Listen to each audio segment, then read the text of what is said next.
दोस्तों, एक Indian average व्यक्ति की एक साल की इनकम लगभग 4 लाख होती है और वो इंसान 5,50,000 साल तक सर्वाइव कर सकता है अगर उसके पास इलॉन मस्क जितना वेल्थ आ जाए तो। दूसरी भाषा में, अगर आप अपनी इनकम का 50% सेव करते हो तो भी आपको 11 लाख साल लग जाते हैं इलॉन मस्क जितना वेल्थ बनाने में। हमें ये समझ आ गया कि एक एवरेज इंसान दुनिया की सबसे अमीर इंसान जितना वेल्थ तो नहीं बना सकता, लेकिन अगर बात की जाए 1 करोड़ तो कमाना आसान होगा, right.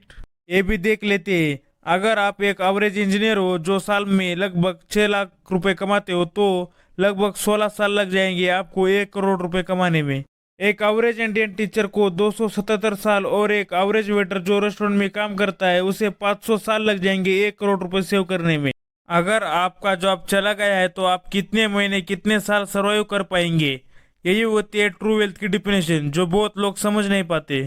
Rich dad poor dad robot Kiyosaki ये बुक हमें फाइनेंशियल इंटेलिजेंस देती है। ये किताब हमें एक ऐसा रास्ता दिखाती है जो शायद हमें बचपन में सिखाना चाहिए था, एक सीक्रेट जो अमीर लोग अपने बच्चों को देते हैं। जो लोग अमीर नहीं है उनके लिए ये बुक एक वरदान के बराबर है, और जिसने भी इस किताब के लेसन को नहीं जाना वो हमेशा कैट रेस में फंस जाएगा। मैं आपसे वादा करता हूँ कि आपने जो इतने सालों में नहीं सीखा होगा वो आज मैं आपको इस वीडियो से सिखाने वाला हूँ। इस वीडियो को पूरा देखने के बाद आप दुनिया के उन गिने चुने लोगों में आ जाओगे जो कैट रेस को जंजीरों को तोड़कर अमीर बनना चाहते हैं, लाइफ में कुछ ऐसा करके दिखाना चाहते हैं जो शायद बहुत कम लोग इसे करने के बारे में सोचते हैं। और सही मायने में फाइनेंशियल फ्रीडम क्या होता है आज आपको पता चलेगा। So let's begin. Lesson number 1 है rich don't work for money.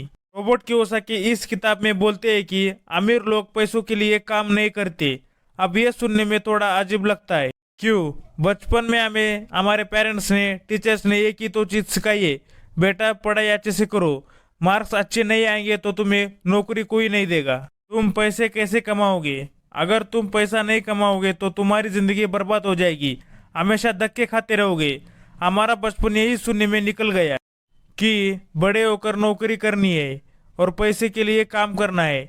But robot Kiyosaki ऐसा क्यों बोल रहे हैं कि अमीर लोग पैसों के लिए काम नहीं करते? रोबोट के रिच डैड ने उनको सिखाया था कि आप कभी भी जॉब करके अमीर नहीं बन सकते, क्योंकि आपकी सैलरी कितना भी ज्यादा क्यों ना हो जाए आप हमेशा पैसों के गुलाम रहोगे।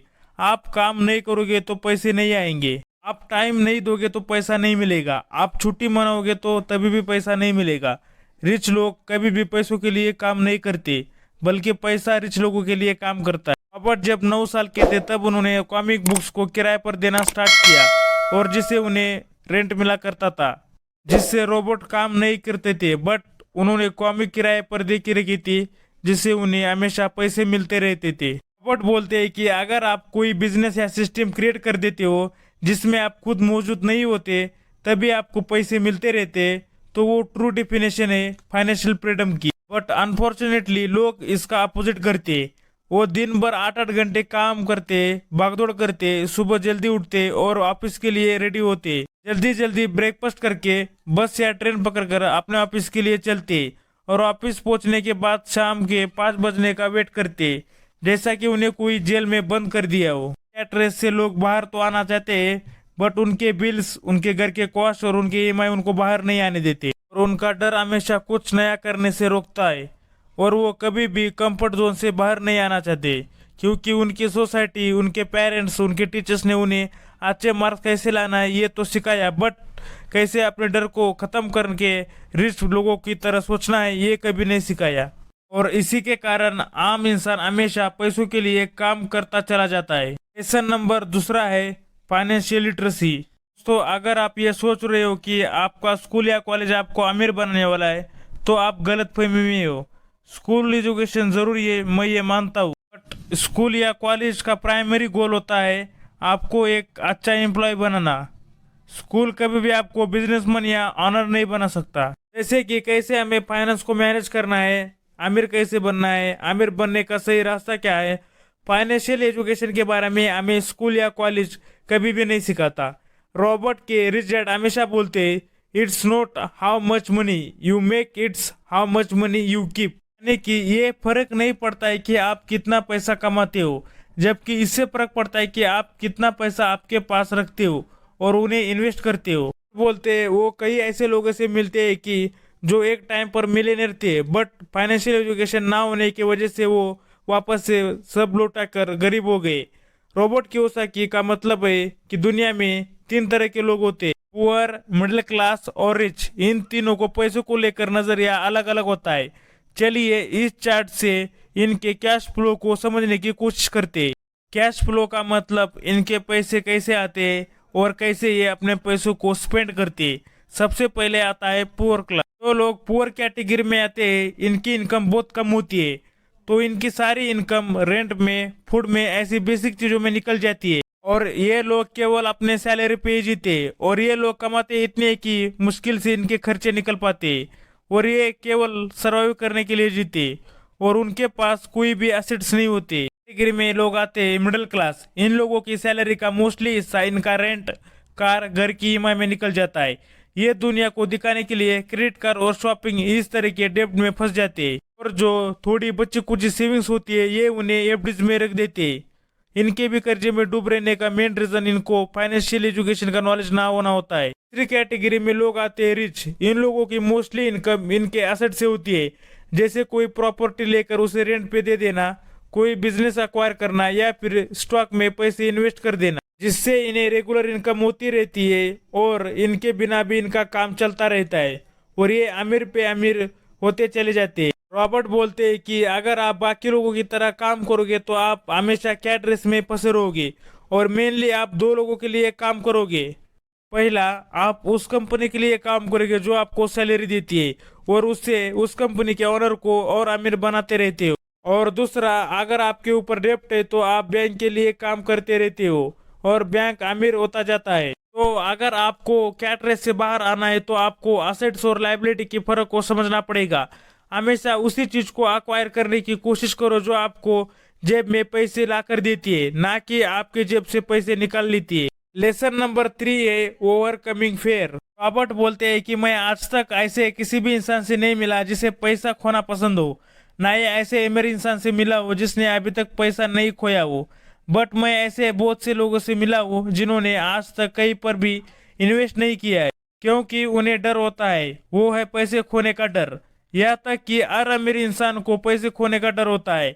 बट प्रॉब्लम ये नहीं है कि आपके अंदर पैसे खोने का डर है, प्रॉब्लम ये है कि आप उस डर को हैंडल कैसे करते हो।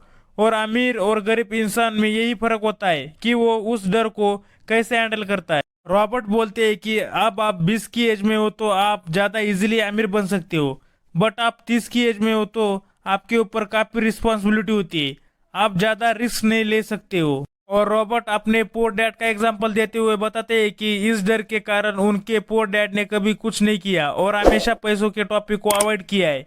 और एक बहुत अच्छी सी कहावत है ना, everyone wants to go to the heaven but no one wants to die. यानी कि हर किसी इंसान को अमीर तो बनना है, बट रिस्क लेना या फिर अपने डर का सामना करना कोई नहीं चाहता।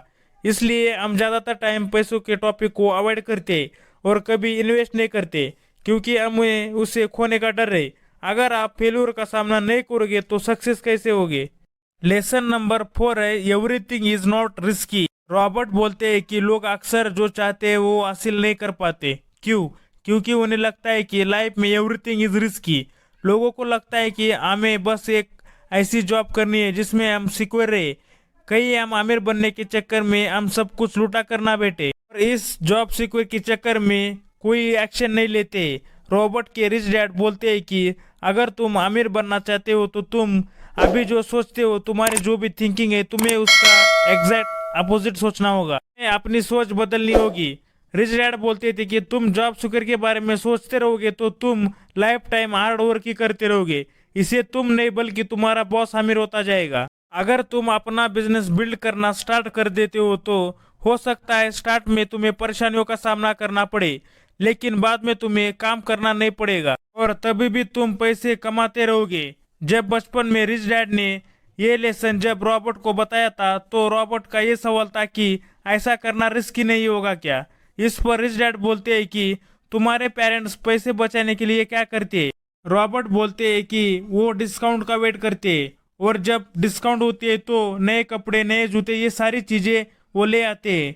इससे वो काफी पैसे बचा लेते हैं। यहाँ तक कि जब फूड पर सेल होती है और वो सस्ते में मिल रही होती है तो उसे फ्रिज में जमा करके रख देती है। इस पर रिच डैड हंसते हुए बोले, मतलब कि तुम्हारे पेरेंट्स कैजुअली पैसे बचाने के लिए बहुत हार्ड वर्क करते हैं। रॉबर्ट बोले, हाँ, आप ऐसा नहीं करते हो क्या? इस पर रिच डैड बोलते हैं कि मैं भी एग्जैक्टली ऐसे ही करता हूँ, बट तुम्हारे पेरेंट्स अपना फ्रिज भरने के लिए सस्ते में चीजें ले आते हैं और मैं आमिर बनने के लिए चीजें सस्ते में लेता हूँ। मतलब मैं ऐसे इन्वेस्टमेंट करता हूँ जो मुझे सस्ते में मिल रहे होते, जिससे मैं अपना इन्वेस्टमेंट बढ़ाता रहता हूँ। यही डिफरेंस है तुम्हारे पेरेंट्स में। और आर वर्क करते रहते, जबकि मैं बिना काम किए भी अमीर होता जाता हूँ। क्योंकि मेरी रियलिटी तुम्हारे पेरेंट्स से बिल्कुल अपोजिट है। तो अगर तुम्हारे पेरेंट्स इन्वेस्टिंग को रिस्की नहीं समझते तो वो भी मेरी तरह सेम चीजें करके अमीर बन सकते। उन्हें बस अपनी सोच को बदलना होगा। तो एंड दी एंड ये बुक हमें यही सिखाती है कि आपकी फाइनेंशियल कंडीशन कैसी भी हो, आपके पास डिग्री है या नहीं, इन सभी बातों से कोई फर्क नहीं पड़ता।